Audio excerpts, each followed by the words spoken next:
TNPSC சிலபஸில் new சிலபஸில் பார்த்தீங்கன்னா வேர்ச்சொல்லிலிருந்து பெயரெச்சம், வினையெச்சம், வினைமுற்று, வினையாளனையும் பெயர் எல்லாமே இருக்குது. ஸோ நம்ம ஆல்ரெடி பெயரெச்சம், வினையெச்சம் பார்த்துட்டோம். இப்போ இந்த வீடியோவில் வினைமுற்று பார்க்கலாம்.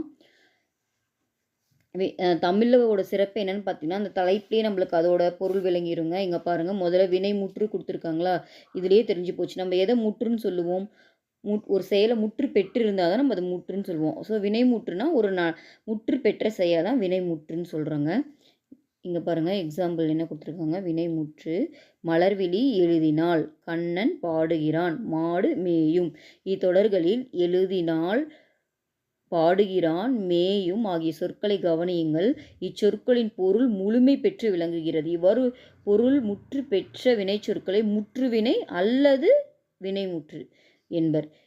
வினைமுற்று 5 பால், 3 காலம், 3 இடம் ஆகிய அனைத்திலும் வரும். வினைமுற்று தெரிநிலை வினைமுற்று, குறிப்பு வினைமுற்று என இருவகைப்படும். நம்ம எப்படி வினையெச்சம் பெயரெச்சம் பார்த்தோமோ அதே மாதிரி தாங்க இங்கேயும் வினைமுற்றுமே 2 வகைப்படும். தெரிநிலை வினைமுற்று, குறிப்பு வினைமுற்று. தெரிநிலைனா அங்கே என்ன பார்த்தோமோ அதே தாங்க. தெரிநிலையில் காலம் வெளிப்படையாக தெரியும், குறிப்பில் காலம் வெளிப்படையாக தெரியாது. அதே தான் இங்கேயும். ஒரு செயல் நடைபெறுவதற்கு செய்பவர், கருவி, நிலம், செயல், காலம், செய்பொருள் ஆகிய 6 முதன்மையானவை ஆகும். அவை 6 வெளிப்படுமாறு அமைவது தெரிநிலை வினைமுற்று. மாணவி கட்டுரை எழுதினாள். இதில் செய்பவர் மாணவி, கருவி தாளும் எழுதுகோலும், நிலம் பள்ளி, காலம் இறந்த காலம், செய்பொருள் கட்டுரை, செயல் எழுதுதல். இப்போ பார்த்தீங்களா, இதில் செய்பவர், கருவி, நிலம், காலம், செயல், செய்பொருள் எல்லாமே தெரியுது. இதே அங்கே என்ன பார்த்தோமோ இதுதான். நீங்கள் தெரியலைனாவே எல்லாமே கரெக்டாக முக்கியமாக காலம் மீது எல்லாமே தெரியுதுன்னு நான் வச்சுக்கோங்க. நெக்ஸ்ட் குறிப்பு வினைமுற்று.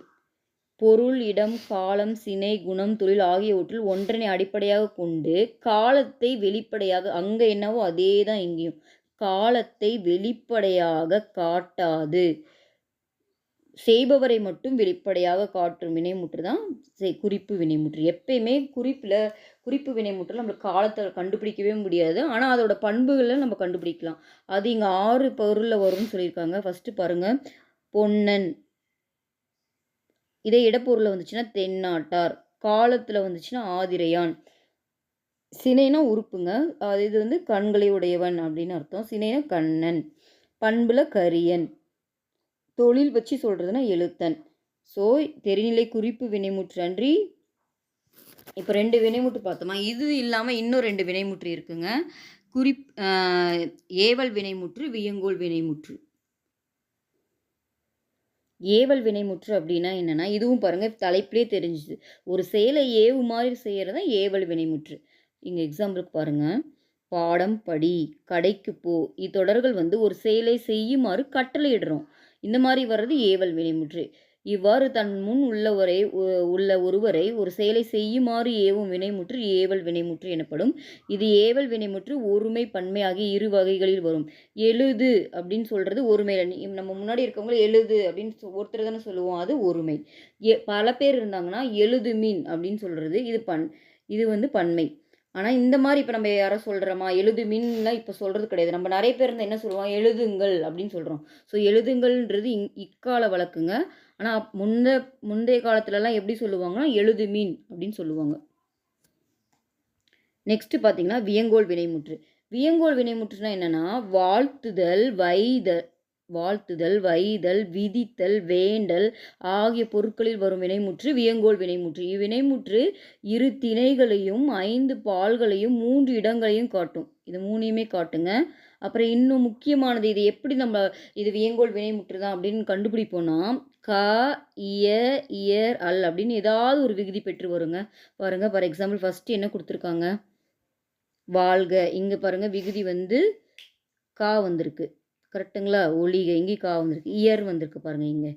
இங்கே இல், அல் இல் எது வரும். ஸோ இந்த மாதிரி வர்றது தான் வியங்கோல் வினைமுற்று.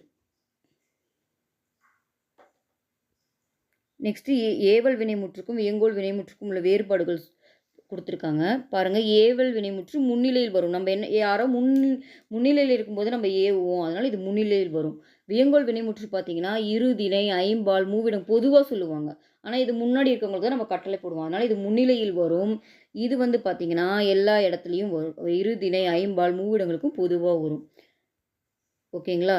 நெக்ஸ்ட்டு நெக்ஸ்ட் பாயிண்ட் பார்த்தீங்கன்னா, ஒருமை, பன்மைன்னு வேறுபாடு இருக்கு. நம்ம அங்கேயே பார்த்தோம் இல்லைங்களா? ஒருமை பன்மையில என்ன வேறுபாடு பார்த்தோம்? எ எழுதுங்கள், எழுதுன்னு ஒருமை பன்மைக்கு வேறுபாடு இருக்குன்னு பார்த்தோம். இங்கலாம் வாழ்க அப்டின்னா, அதில உங்களுக்கு வேறுபாடே கிடையாது. 2 அந்த வேறுபாடே நம்மளுக்கு கிடையாது. எல்லாருக்குமே ஒண்ணே தான் சொல்லப்போறோம். அப்புறம் அங்க என்ன சொன்னோம்? கட்டளை பொருள சொல்லுவாங்க. செய்யுங்க அப்படின்னு ஒரு கட்டளை மாரி சொல்லுவோம். இங்க வந்து பார்த்தீங்கன்னா, வாழ்த்துற மாரி வாழ்க அந்த மாரி அந்த பொருள்ல வரும். ஓகேங்களா? இங்க இங்க வந்து பார்த்தீங்கன்னா, வாழ்த்துதல், வைதல், வீழ்த்தல், வேண்டல் அந்த அந்த பொருள்ல வரும். நெக்ஸ்ட் பார்த்தீங்கன்னா, விகுதி அ ஏவல் வந்து விகுதி பெற்றும் வரும், பெறாமலும் வருங்க. ஆனா, இது விகுதி பெற்றே தான் வரும். நம்ம பார்த்தோம் இல்லைங்களா? என்னென்ன விகுதி வந்துச்சு? இயர், அல்ன்ற விகுதி வந்துச்சு இல்லைங்களா? அதனால இது விகுதி பெற்றே வரும்.